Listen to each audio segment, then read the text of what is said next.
Hey there, Sharon Horne-Ellstrom here. Welcome to day 2 of our Supersize You Annual Challenge. Today we're talking about desire. What is it that you want? We touched on it a little bit yesterday, but we're going to go a little deeper today, and we are going to brainstorm out and ask you a couple of thought-provoking questions, challenge you to spend at least 5 minutes quiet time today, just getting started on this and just starting to write down everything that you want. And of course, you're not going to write down everything, but write down the big things that pop into your mind today, because the ones that you think of first are probably the most important to you and of the highest priority. So we want to capture those as quickly as possible.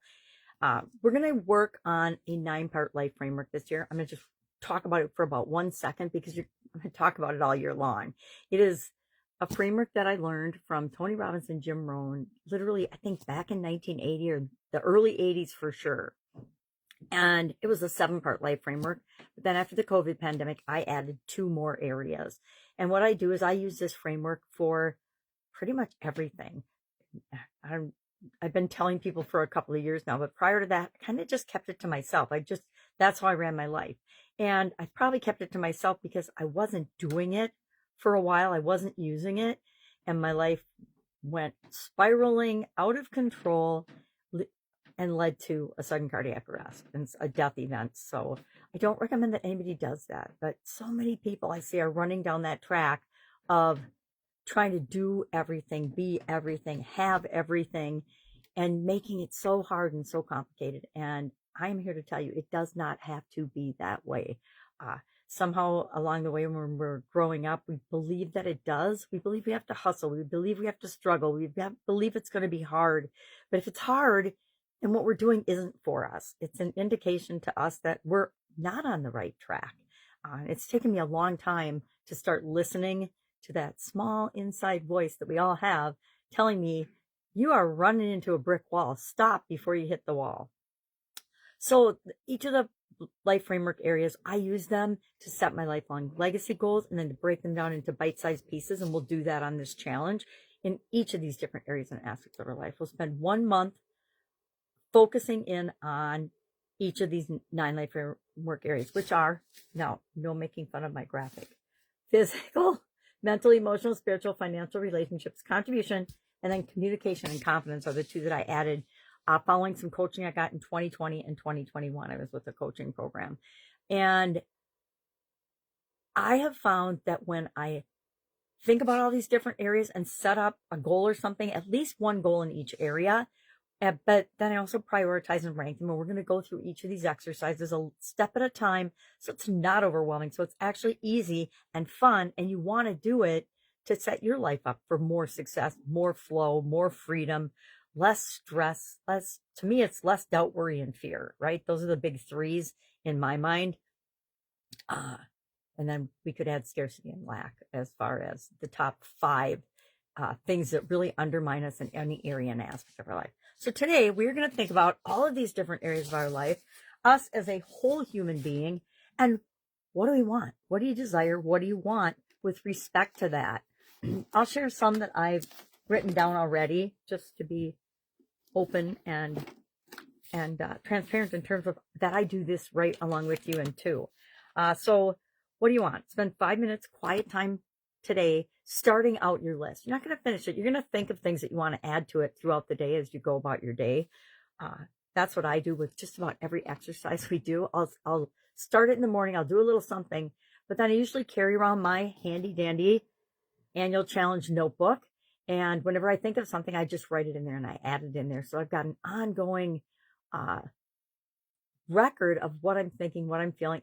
It's at any given day, right? It's just like taking a picture. It's a snapshot in time of how I felt on this particular day, right? January 2nd, 2026. It's just a picture of that.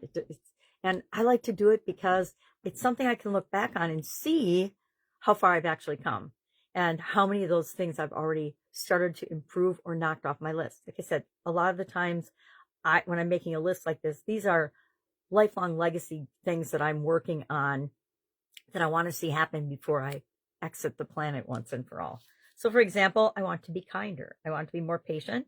I want to have increased emotional intelligence, better decision making, better communicator. I want to be a better communicator. I want to be wiser. I want to be smarter. I want to simplify. Last year, one of the messages and one of the things I'm carrying forward from that is simplify. And I've actually been doing a few years simplification process because I have so much chaos and complication around me.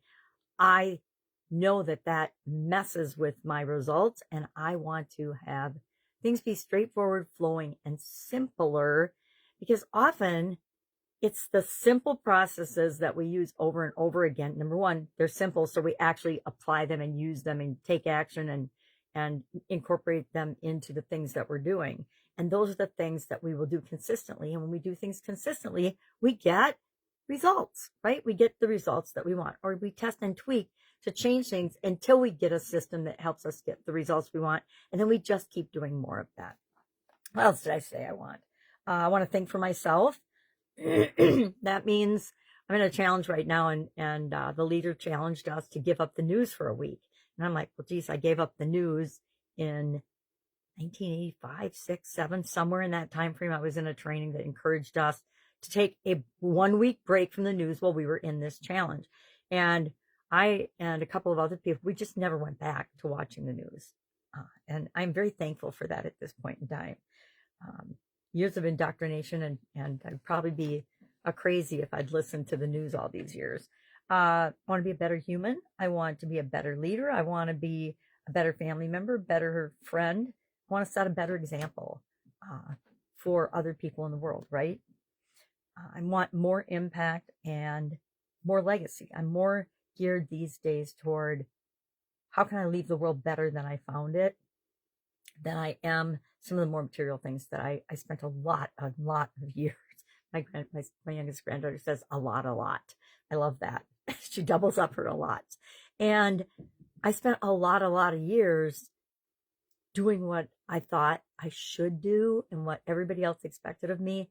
And it didn't turn out so well. So like everybody else, I can just decide one day, I'm not going to do that anymore. This is the direction I'm going to go, and figure out our new direction, or just what we're going to emphasize and prioritize. That helps too. All right. So what are we doing today? We are just making a giant list, however long you want. You can fill a whole notebook if you want, of the things that you want. And you can be as general or specific. My list is very general. You can be super duper specific. If you want a specific house or car or whatever, just spend a couple minutes visualizing that, and then write down a few key things about it that will immediately trigger you to think about that in a positive way. All right, that's it. Any questions about this? If you're not sure what to do, what do? You ask. Just ask me. Because if you have a question, someone else probably does too. All right, have an awesome day, and I will see Supersize You tomorrow. Bye.